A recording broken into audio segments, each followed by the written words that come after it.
All right, we're going to start another project today. All right, so today we're going to try to install a cruising comfort, an actual 12-volt air conditioner. We get a lot of calls, people wanting to run rooftop units off batteries or off their solar or whatever.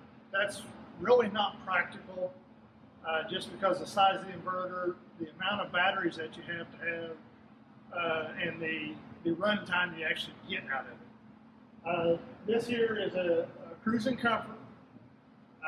It's an actual 12-volt air conditioner, and this makes our third one we've installed, and there's not a lot of information out there about it. So with this one right here, the manufacturer recommends at least a minimum of 400 amp hours of lithium battery and at least 700 watts of solar up the roof. Where in this right here, we're putting 5 lithium batteries. She doesn't have any big draw items. She doesn't have a cook stove.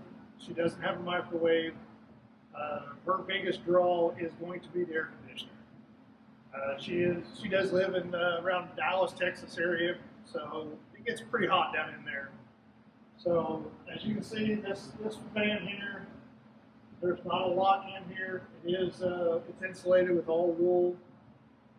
She chose to remain the factory composite floor, which doesn't look too bad. She's still going to try to haul a little bit of stuff in here, plus put her e-bike and stuff in here. So that's why she wanted to leave this composite floor. So I'm still on the fence whether I want to leave the unit down here or mount it up on the wheel well and put the batteries here. So in case she does haul stuff, that she will not block the air intake on the air conditioner.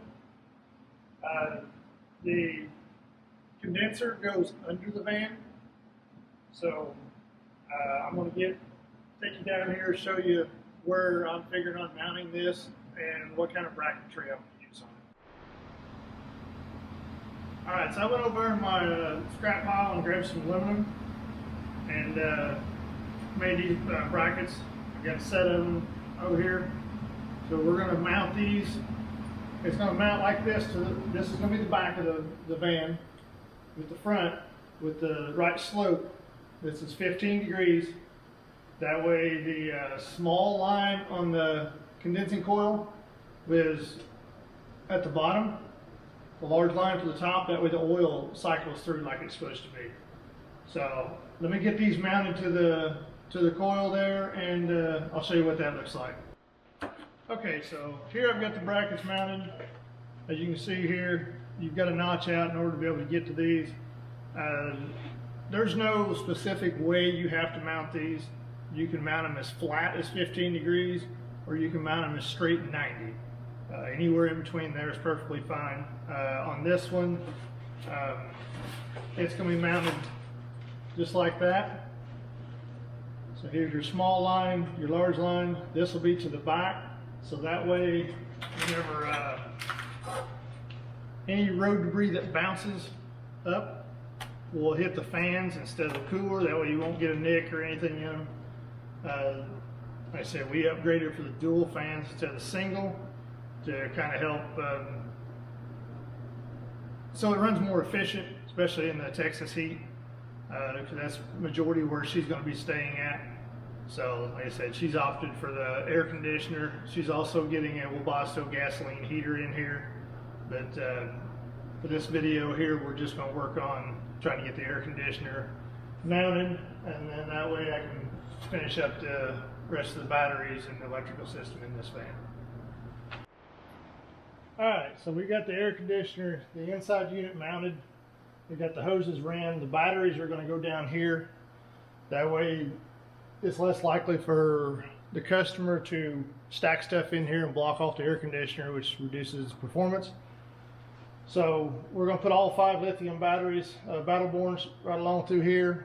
The inverter, she's getting a 2,000 watt multi-plus. It's going to go right there on the front of the closet. I've got the lines. This wire here runs down to the fans at the bottom, and then like I said, I've got both lines running down through there. Let's see if we can show you what the fan looks like from underneath. All right, so here's the the high and low line running around here, and it's all secured. The other line's running here just for length. Eventually we're going to make our own lines for these, that way we can mount these anywhere. Alright, and then that wire right there, that's the power supply for the fans. As you can see, there's plenty of airflow across the top of these. I just got all stainless steel hardware with plus nuts into the bottom of the cross member there and there, and then alright, as you can see there, it actually mounts on top of the exhaust hanger. Now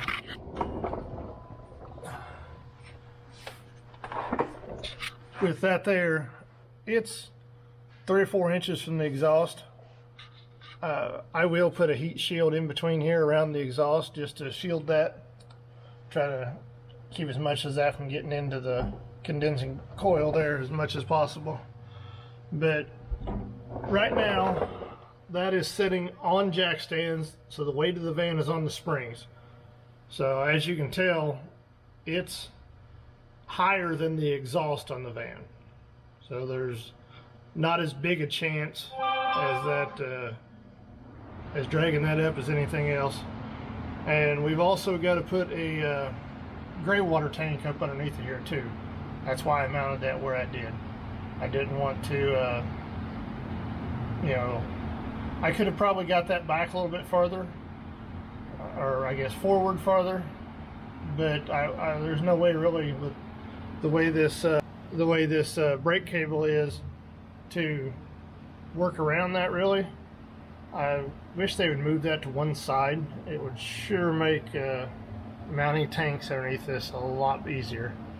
But, you know, it is what it is.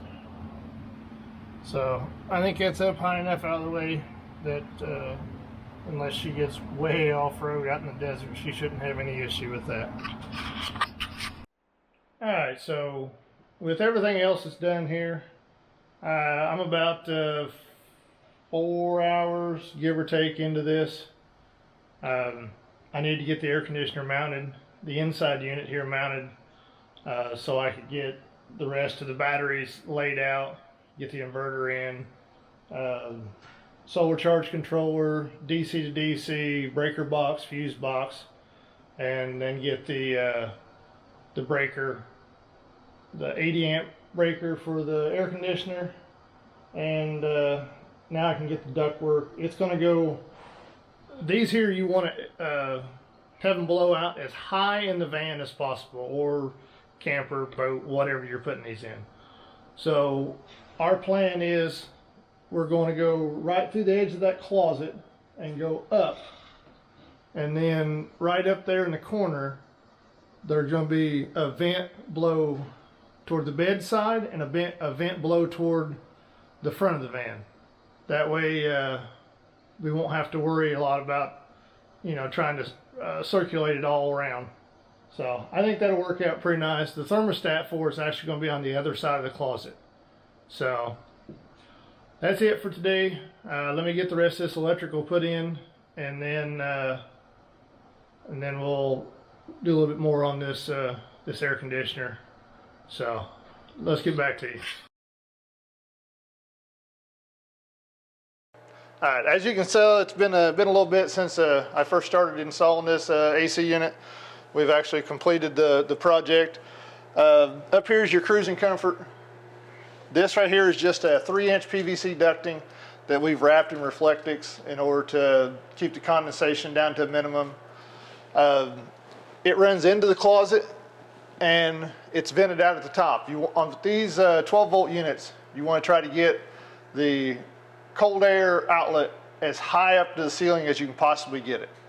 So since there's not really anything else in here without making a column, we run it inside the closet. There's a vent in the back. There's also a vent on the front side that I'll show you in a little bit. This unit here, 4 batteries would have been more than enough to run this. but she opted to add an extra battery, so now there's 5 lithium batteries in here. It requires an 80 amp breaker, which we have right here. That's just for the AC unit. And it's a great little unit. The lines are all ran. It does have 2 condensation drains, one in the front, one in the back. The tray in here is about 1.5 inches deep, so we don't have to worry about it overflowing, driving around if there's anything left in there. So they're ran up and then they're dumped out in front of the back wheel. So let's go around, I'll show you the front unit, we'll turn it on and let you see how quiet this unit is. So with this unit here, here's your display, your control unit. Let's see if it's warm enough. It's not warm enough in the shop here this morning in order to be able to fire this up. But let's see if we can drop the temperature down. So we're going to set it about 59 and let it come on. I'm at the wrong angle for this screen. So we're going to see if we can get the temperature down here to get it to kick on.